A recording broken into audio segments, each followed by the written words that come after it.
There are some things that every cruiser will do when they get on board, but what really makes a pro cruiser stand out and the difference between them versus a beginner is quite clear, as beginner cruisers will often make mistakes by missing out on doing these exact things that every pro cruiser will do. Just before we get into the video though, you don't have to be a pro cruiser to hit that subscribe button below, but you will now reassure me that after watching this very video, you will then become one. Alright, let's begin. Here are the 6 things that pro cruisers do when they go on a cruise.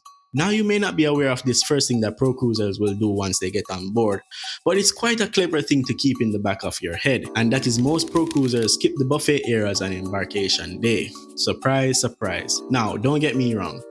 Guests are coming on board from long travels and may be hungry or just excited to try the food on board to better understand what the rest of the cruise will lead into. But the reason pro cruisers skip buffet areas is because they know that some of the other seating dining options on board are open and it's way less crowded than being in the buffet spots. Pro cruisers are aware of this and know how to avoid the crowded spots on the ship on embarkation day, unless it is time for the sail away party, of course.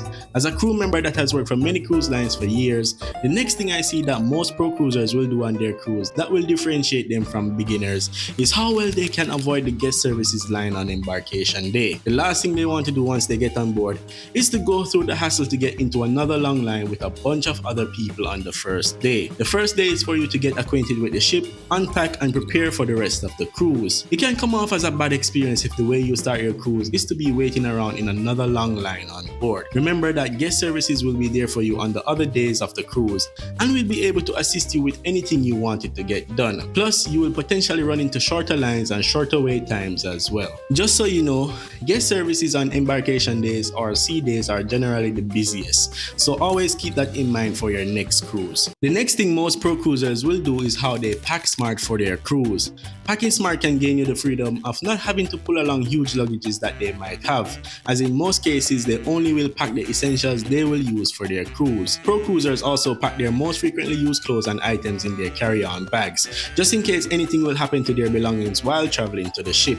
They will normally have their swimwear, an extra pair of shoes, and some casual clothes and even underwear in their carry bags, as many times the issues with guest services they will encounter that will keep them busy on embarkation day is down to the reason of missing luggages of guests on board. So packing smart can also help to save you the trip from visiting the longest services line on the first day. You may not know this one tip, but I had mentioned it in one of my previous videos about the 12 essential cabin tips you should know. Many cruisers, even the pro ones, do not necessarily know this tip, but I will share what it is with you here in this video. But if you want some more great tips of what you should do in your cabin on the first day of your cruise, then you can go ahead and check out the other video right after watching this one to the end. It will be linked in the description. This tip for you to know is where the nearest elevator and venues are from your room. What I've noticed is that many times pro cruisers will get all this information as soon as they get on board.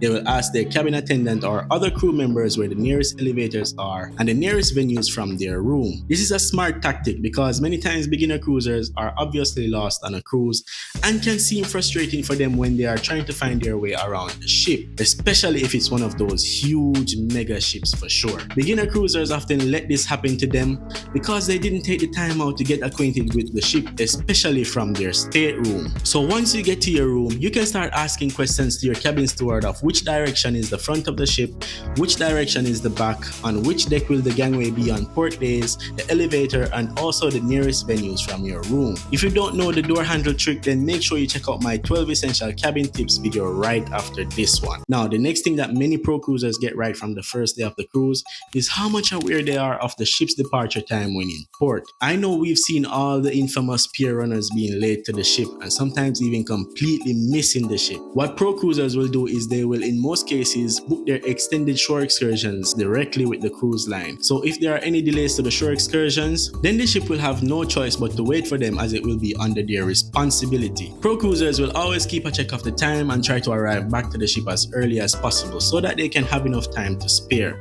In some cases, when the ship arrives in port, they might have to make adjustments to their departure time for various reasons. So always try to listen out for any announcements that may happen, or just reassure yourself by asking a crew member what is the all aboard time. We will definitely know this because we have to abide to the same rules, otherwise we will get left behind as well. Another thing that pro cruisers do is how brave they are to participate in events on board.